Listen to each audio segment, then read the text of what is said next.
জীবনে একটিবারের জন্য হলেও যদি কখনো কানাডাতে ওয়ার্ক পারমিট ভিসা আবেদন করতে চান, তাহলে আপনার জন্য আজকের এই আলোচনাটি অনেক গুরুত্বপূর্ণ। আজকের আলোচনাটি 10টি আলাদা আলাদা টপিকসকে কেন্দ্র করে, অর্থাৎ ওয়ার্ক পারমিটের সাথে রিলেটেড 10টি কোশ্চেন যেগুলো সবসময় আপনারা করে থাকেন, সঠিক অ্যান্সারগুলো পেয়ে থাকেন না এবং বিভিন্নভাবে প্রতারিত হয়ে থাকেন, সেগুলোর উপরে বিস্তারিত আলোচনা করব। কোনো একটি টপিক যদি আপনি মিস করেন, তাহলে সেই বিষয়ে আপনি অজ্ঞ থেকে যাবেন বা সেই বিষয়ে কোনো একটা গ্যাপ নিয়ে আপনি কিন্তু পড়ে থাকবেন। তো যাদের স্বপ্ন স্বাদ স্টুডেন্ট হিসেবে কানাডাতে এসে আপনি যদি পিআর হোল্ডার হতে চান তাদের জন্যে, ওয়ার্কার হিসেবে কানাডাতে এসে পিআর হোল্ডার হতে চান তাদের জন্যে, এমনকি আটলান্টিক ইমিগ্রেশন প্রোগ্রামে অ্যাপ্লাই করলে আপনি যে সুযোগ পাবেন তাদের জন্য, সবার জন্য আজকের আলোচনাটি অত্যন্ত কার্যকরী ভূমিকা পালন করবে। আপনারা বিভিন্ন সময় প্রশ্ন করে থাকেন, তার জন্যই মূলত একসাথে সকল প্রশ্নের উত্তর আপনারা পেয়ে যাবেন আজকের আলোচনায়। A work permit allows a foreign worker to work in Canada temporarily. Navigating Canada's work permit options and process can be difficult.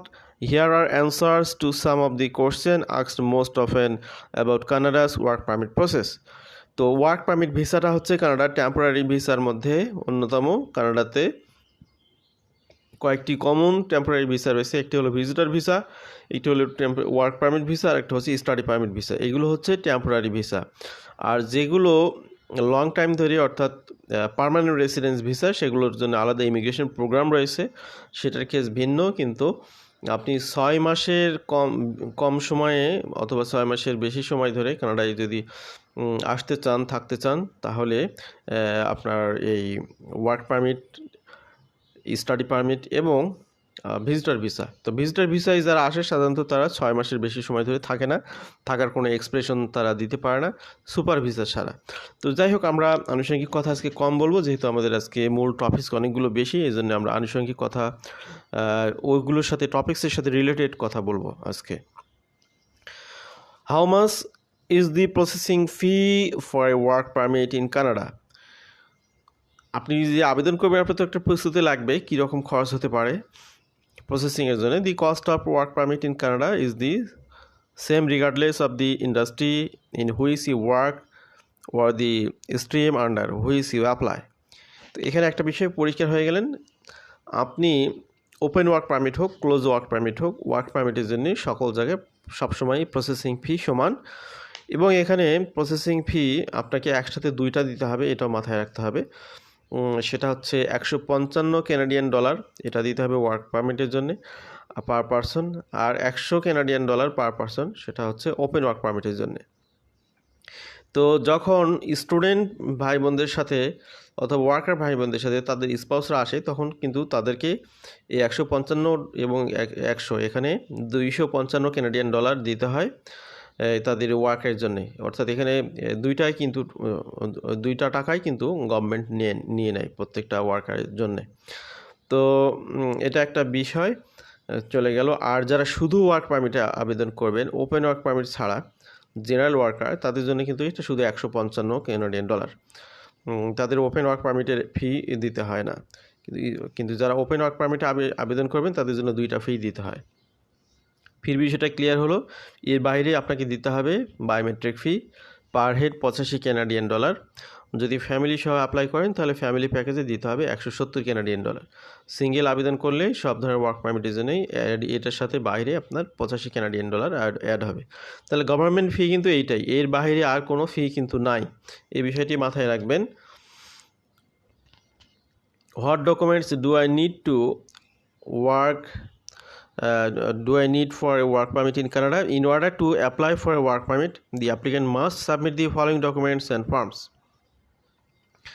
তো কী কী ডকুমেন্ট লাগবে এগুলো আপনারা জানেন মোরালেস, তারপরে বলি যাতে কোনো একটি বিষয় মিসিং না থাকে। একটি হচ্ছে ভ্যালিড ট্রাভেল ডকুমেন্ট আর পাসপোর্ট। সবার তো নিশ্চয়ই পাসপোর্ট আছে, পাসপোর্ট ছাড়া থেকে আবেদন করবেন না। অর্থাৎ কেউ যদি স্বপ্ন দেখেন আবেদন করবেন, তাড়াতাড়ি করে আগে পাসপোর্টটা রেডি করে ফেলুন, এরপরে আবেদনের চিন্তা করুন। Submission of biometric, fingerprints and photo.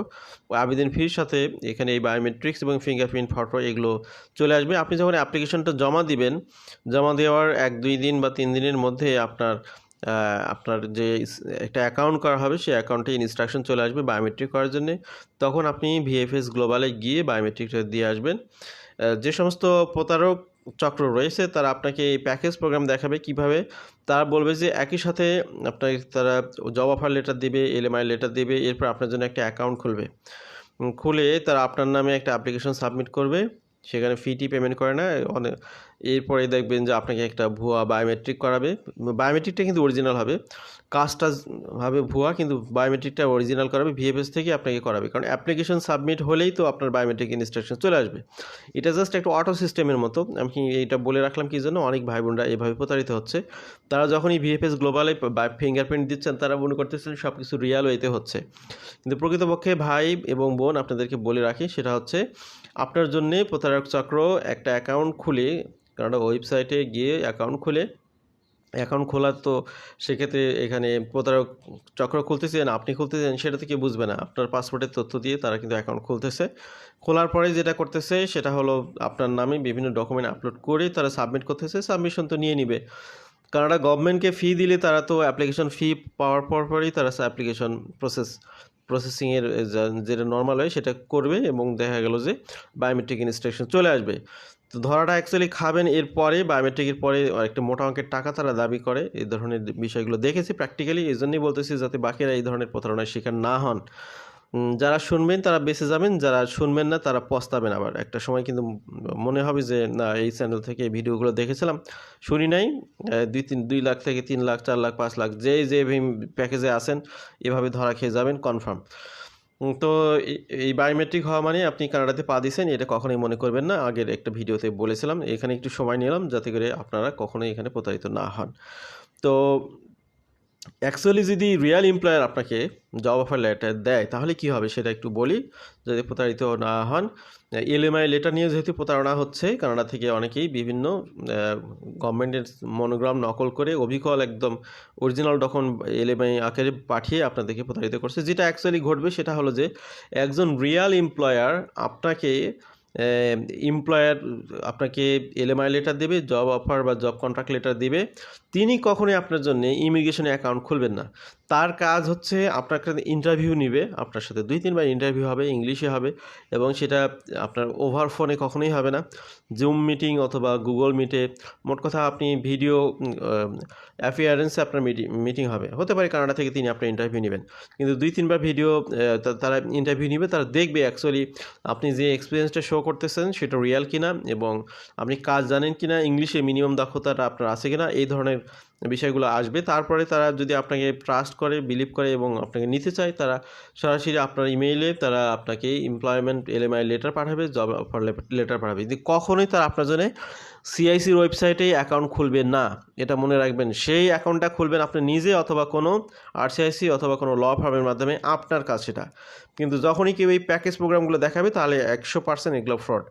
তো আনুষঙ্গিক কথাতে অনেকগুলো সময় চলে গেল, যাতে সাবধান হয় এই জন্য বলতেই হলো। এভিডেন্স, আমরা চলে আসি ডকুমেন্টের রিকোয়ারমেন্টে। Evidence that you meet requirements for your prospective jobs. তো আপনি যে জবের জন্য আবেদন করতেছেন সেই জবের যে প্রিভিয়াস অভিজ্ঞতা আপনার আছে সেটার জন্য আপনাকে দক্ষতা অভিজ্ঞতার সনদ এটা সংগ্রহ করতে হবে, এবং সেখানে ভেরিফাই হতে পারে। সে এমপ্লয়ারকে ফোন দিতে পারে, তারাও এই ক্ষেত্রে যাতে সচেতন থাকে এবং সঠিক অ্যান্সার দেয় সে বিষয়টা আপনার মাথায় রাখতে হবে। আর যারা এই এক্সপিরিয়েন্স দেখায় নয় করে আসতেছেন তারাই আসলে ধরা খান বেশি।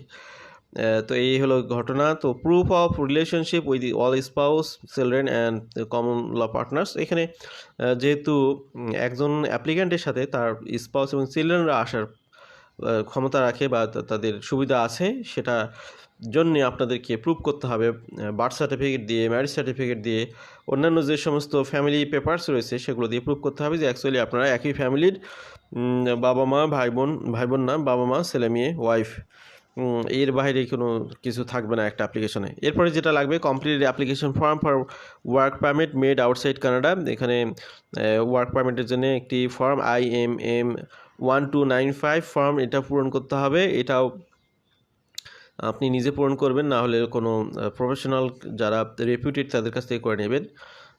Completed document checklist, completed family immigration form, এবং কমপ্লিটেড শিডিউল 1 এগুলো যে ফর্মগুলো, এই ফর্মগুলো আপনাদেরকে এখানে অ্যাটাচ করতে হবে। ইমিগ্রেশনে অ্যাকাউন্ট করার পরে এই ফর্মগুলো পাওয়া যায়। তো এখানে কমপ্লিটেড ফর্মের মধ্যে this form must be completed by the principal applicant, his her spouse, common law partner and all dependent children older than 18. This form must only be completed by foreign national who require a temporary resident visa to enter Canada. You may also need to submit a required document from your employer. তো এখানে এই ফর্মগুলোর সাথেই আপনার এমপ্লয়ারের যে ডকুমেন্টগুলো লাগবে, LMI letter লাগবে, আপনি জব কন্ট্রাক্ট লেটার লাগবে। এগুলো যদি ভুয়া হয় তাহলে আপনার পাসপোর্ট আপনার এই পাসপোর্ট দেখেই তো ভিসা দিবে, আপনাকে কিন্তু তারা 5 বছরের জন্য ব্যান করতে পারে যদি আপনি ভুয়া কোনো তথ্য দেন, বিশেষ করে ভুয়া জব অফার লেটার, ভুয়া এলএমআই লেটার। তার মানে আপনার শুধু টাকাই খোয়া যাবে না, আপনার কানাডাতে আসার অন্য পথগুলো বন্ধ হয়ে যাবে। এই জন্য খুবই সাবধান অ্যাপ্লিকেশনের সময়। Can I apply for a Canadian work permit without a job offer? এখানে একটা মেজর একটা বিষয়, যে আপনারা হয়তো এটা অবশ্যই লুফে নেবেন এই বিষয়ের তথ্যটা, যে জব অফার ছাড়া আসলে আপনি কানাডাতে ওয়ার্ক পারমিট আবেদন করতে পারবেন কিনা। Most candidates will require job offer by Canadian employer, usually supported by a labour market impact assessment. The purpose of LMIA is to make sure that the hiring of a foreign worker will have a positive or neutral effect on the Canadian labor force. However, there are some exemptions to this requirement, where foreign workers can apply work permit without LMI or a job offer. তো এখানে যে বিষয়টি আপনারা বুঝতে পারলেন সেটা হলো majority ক্ষেত্রে 90% ক্ষেত্রে এলএমআই বা লেবার মার্কেট ইম্প্যাক্ট অ্যাসেসমেন্টের প্রয়োজন হয়। কী জন্য প্রয়োজন হয়? গভর্নমেন্ট এটা ইনশিওর হতে চায় যে ফরেন ওয়ার্কারটা কানাডাতে আসতেছে, তিনি আসার কারণে কানাডার কোনো সিটিজেন অথবা কানাডার পিআর হোল্ডার কারো চাকরিতে হ্যাম্পার হবে না, তারা চাকরি না পেয়ে বেকার বসে থাকবে না, অর্থাৎ তারাই এসে কানাডার কোনো পিআর বা সিটিজেনের চাকরির জায়গাটা দখল করবে না। এটা ইনশিওর করার জন্যই মূলত এখানে এই এলএমআই লেটারটার প্রয়োজন হয়। এই জন্যই মূলত লোকাল যারা কানাডার এমপ্লয়ার তাদেরকে অনেক হিমশিম খেতে হয় বাইরের কাউকে হায়ার করতে। আর এই জায়গাটিতেই মূলত ব্যারিয়ার হয়ে দাঁড়ায় যে আপনি থার্ড ওয়ার্ল্ড কান্ট্রিগুলো থেকে আসতে পারেন না বা আসাটা অনেক টাফ হয়ে যায়। For example, a recent graduate from Canadian designated learning institution may be eligible for possession work permit, which does not require a job offer. Similarly, the spouse and some already on a Canadian open work or study permit may be eligible for a work permit without a job offer. তো job offer ছাড়া যে exceptional কেসগুলো রয়েছে এর মধ্যে হচ্ছে student ভাই বোন যারা কানাডাতে স্টুডেন্ট হিসেবে আসার পরে তারা যদি ডেজিগনেটেড লার্নিং ইনস্টিটিউশনে কমপক্ষে আপনার 1 বছরের কোর্স করেন, তাহলে তারা এখানে ওপেন ওয়ার্ক পারমিট নিয়ে, যেটা পোস্ট গ্রাজুয়েশন ওয়ার্ক পারমিট, এটাও জাস্ট ওপেন ওয়ার্ক পারমিটের একটা পার্ট, তারা এখানে করতে পারেন। এবং তাদের স্পাউসরাও কিন্তু এখানে তাদের সাথে ওপেন ওয়ার্ক পারমিটে আবেদন করতে পারেন তাদের অ্যাপ্লিকেশনের সময়। সেক্ষেত্রে কিন্তু এলএমআই লেটার লাগে না, অর্থাৎ ওপেন ওয়ার্ক পারমিটের ক্ষেত্রে লেবার মার্কেট ইম্প্যাক্ট অ্যাসেসমেন্ট বা জব অফার লেটার লাগে না। হ্যাঁ, এটা একটা এক্সেপশনাল কেস, এটা শুধুমাত্র প্রযোজ্য হবে ভাই বোনদের জন্যে, স্টুডেন্ট ভাই বোনদের জন্যে, এবং তাদের স্পাউস যারা তাদের সাথে আসবে তাদের এখানে লাগবে না। এরপরে যেটা রয়েছে সেটা হচ্ছে যে আপনার ওয়ার্ক পারমিট যারা এলএমআই সহ ওয়ার্ক পারমিট নিয়ে যারা কানাডায় আসবেন তাদের স্পাউসরা আবার ওপেন ওয়ার্ক পারমিটে আবেদন করতে পারবে, বা তাদের যারা 18 অ্যাবাভ বিলো 22 এই যে ছেলে মেয়ে যারা তারাও পারবে এখানে। Who is eligible for open work permit in Canada? তো ওপেন ওয়ার্ক পারমিটের জন্য কারা এখানে সুইটেবল বা অ্যাপ্লিকেবল? তো এখানে বিষয় হলো যেটা একটু আগেই বললাম, সেটা হলো যে ওপেন ওয়ার্ক পারমিটে এলএমআই লাগে না, তাহলে ওপেন ওয়ার্ক পারমিট কারা পাবে? একটা খুব কমন প্রশ্ন হতে পারে, একটু আগেও বললাম কিন্তু আবার রিপিট করতেছি যাতে মিস না হয় কারো। You may be eligible for open work permit an international student, যেটা বললাম ডেজিগনেটেড লার্নিং ইনস্টিটিউশনের ক্ষেত্রে, student who are no longer able to meet the cost of your studies. এখানে একটা বিষয় বলে রাখি, স্টুডেন্ট ভাই বোন যারা শুনতেছেন তাদের জন্য এটা একটা ইস্যু, এটা একটা গুরুত্বপূর্ণ চুম্বক পয়েন্ট। কীরকম? সেটা হচ্ছে আপনাদের তো ভিসার অ্যাপ্লিকেশনের সময় একটা বিশাল ফান্ড দেখাতে হবে, আপনার সব কিছু আপনি এখানে লিগাল ওয়েতে আর্ন করবেন, লিগাল ওয়েতে আপনার খরচ সবাই বিয়ার করবে, আর্ন করবেন না, সরি। তো এখানে যে বিষয়টি আসতেছে সেটা হলো যে আপনাদের খরচ যে বিয়ার করবে সেটা তো আপনি প্রুভ করতেছেন, কিন্তু এখানে এসে কোনোভাবে যদি আপনি এবার প্রুভ করতে পারেন যে 1 বছর আপনি খরচ চালিয়েছেন, এরপর আপনি মানে দুস্থ হয়ে গেছেন বা আপনার অবস্থা খুব খারাপ, তখন এখানে তাদের জন্য ওপেন ওয়ার্ক পারমিটের একটা সুযোগ রয়েছে।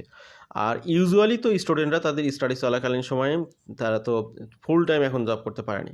দেখা গেলো যে আপনি ফুল টাইম জব করে কভার করতে পারতেছেন না, হয়তো বা 1 বছর আপনার ইয়ার গ্যাপ দিতে হচ্ছে, এই কিছু আর্ন করে তারপরে আপনাকে সেটা কভার করতে হবে। তখন কিন্তু এই আপনার যে অবস্থা, খারাপ অবস্থা, এইটা ডেস্টিটিউট স্টুডেন্টদের জন্য একটা ব্যবস্থা, এটা কিন্তু এই পয়েন্টটা কিন্তু আমরা এখানে পেলাম। এই জন্য এটা আপনাদেরকে কোট করলাম বিষয়টি। Applied for permanent residence in Canada, যারা পার্মানেন্ট রেসিডেন্স ভিসায় আবেদন করেন কানাডাতে থাকা অবস্থায়, তারা এখানে কিন্তু ওপেন ওয়ার্ক পারমিটের সুযোগ পান, আবেদন করতে পারেন। Dependent family member someone applied for permanent residence, অর্থাৎ পিআর হোল্ডারের যারা ডিপেন্ডেন্ট ফ্যামিলি মেম্বার, তারা কানাডার বাইরে থাকলে 30 দিনের মধ্যে কানাডাতে আসতে পারেন ভিজিটর হিসেবে, এসে তারা আবার ওপেন ওয়ার্ক পারমিটের জন্য আবেদন করতে পারবেন। All the spouse common law partner of skill worker বা ইন্টারন্যাশনাল স্টুডেন্ট, যেটা বললাম যে আপনার স্কিল ওয়ার্কার এবং ইন্টারন্যাশনাল স্টুডেন্ট যারা, তারা আবেদন চলাকালীন সময় তাদের স্পাউসদের জন্য ওপেন ওয়ার্ক পারমিটের আবেদন করাতে পারেন। তো এখানে আরও কয়েকটা পয়েন্ট রয়েছে। স্পাউস আর কমন ল পার্টনার অফ এই applicant of Atlantic immigration pilot program, অর্থাৎ আটলান্টিক ইমিগ্রেশন প্রোগ্রামে যারা আবেদন করেছেন তাদের আবেদন যদি প্রসেসে থাকে, তাদের স্পাউসরা এখানে ওপেন ওয়ার্ক পারমিট আবেদন করতে পারবেন।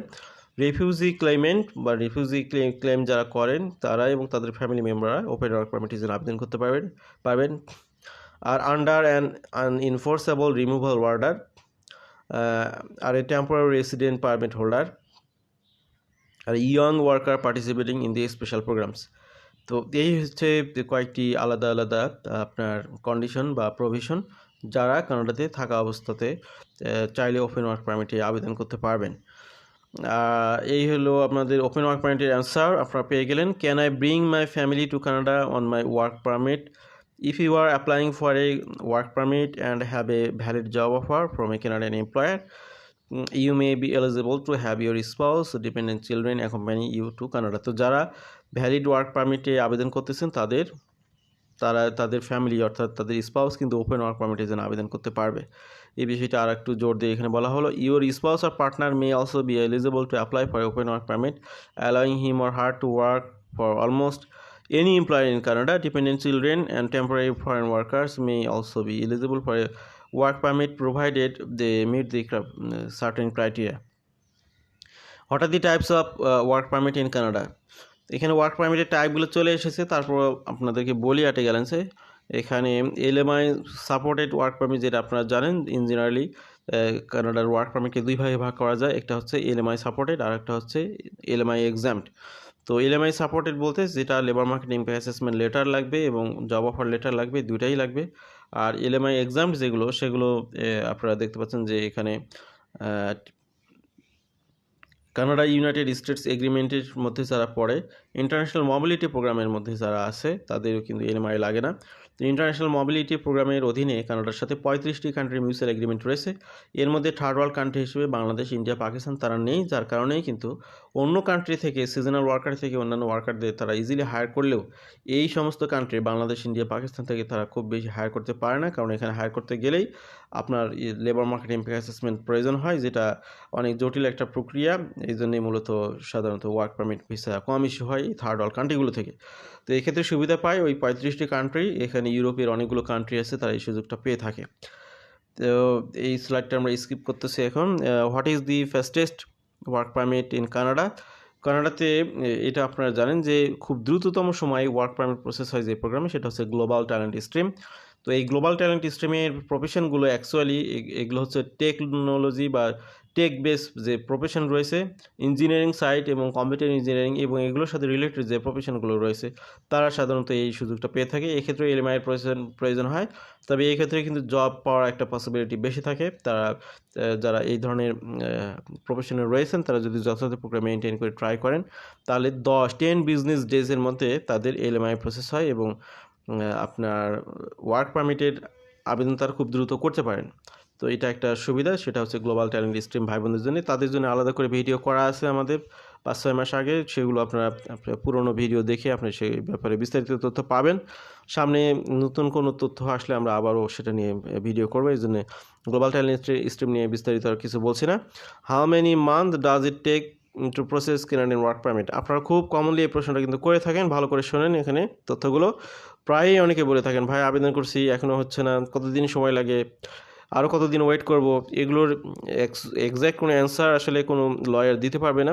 এখানে আপনারা দেখতে পাচ্ছেন Canadian work permit processing types are typically processed with 1 to 9 month. এখানে কম মানে খুব ক্লিয়ারলি দেখতে পাচ্ছেন 1 মাসে হতে পারে, 9 মাসও লাগতে পারে। এটা হচ্ছে নর্মাল টাইম, 9 মাসের মধ্যেও যদি হয় সেটাও normal time. The processing time start the day of immigration refugee citizenship Canada receives your completed application and ends when they make a decision.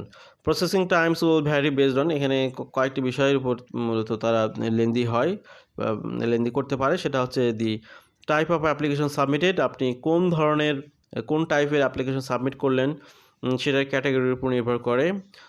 এখানে ওয়ার্ক পারমিটের মধ্যেও তো কয়েকটা ক্যাটাগরি আছে, সেটা আপনারা জানেন। এগুলো তারা কিন্তু যাচাই বাছাই করে, আপনি দিলেন আর আপনার ভিসা দিবে এমন তো না, তারা অনেক ধরনের যাচাই বাছাই করে এবং বিভিন্ন জায়গায় ইমেইল করে। তাদের সেখান থেকে রেসপন্স না পেলে ততক্ষণ পর্যন্ত তারা ওয়েট করে। দেখা গেলো আপনি একজন এমপ্লয়ের কথা বলছেন, সেই এমপ্লয়ের কাছে গভর্নমেন্ট ইমেইল পাঠিয়েছে সিঙ্গাপুর অফিস থেকে, সেই ইমেইলের কোনো অ্যান্সার দিচ্ছে না, যার কারণে কিন্তু সেই কাজটি হচ্ছে না, আপনার এই যে ভেরিফিকেশনটা হচ্ছে না। দি অ্যাপ্লিকেশন ইজ কমপ্লিট, অর্থাৎ কমপ্লিট হওয়ার মধ্যে উপর নির্ভর করে how easily RCC can verify your information. এই যে এখানে গুরুত্বপূর্ণ একটা বিষয়, সেটা হচ্ছে যে আপনি যে এলএমআই লেটার দিলেন এটা ভুয়া না অরিজিনাল, তারা সেখানে নক করবে, অর্থাৎ কানাডার এমপ্লয়ারদের কাছে যেমন জানতে চাবে, তারা পাশাপাশি আপনি আপনার দেশের যে এক্সপিরিয়েন্স সার্টিফিকেট শো করেছেন সেখান থেকেও তারা নক করতে পারে যে এটা জেনুইন কিনা, তার অভিজ্ঞতাগুলো।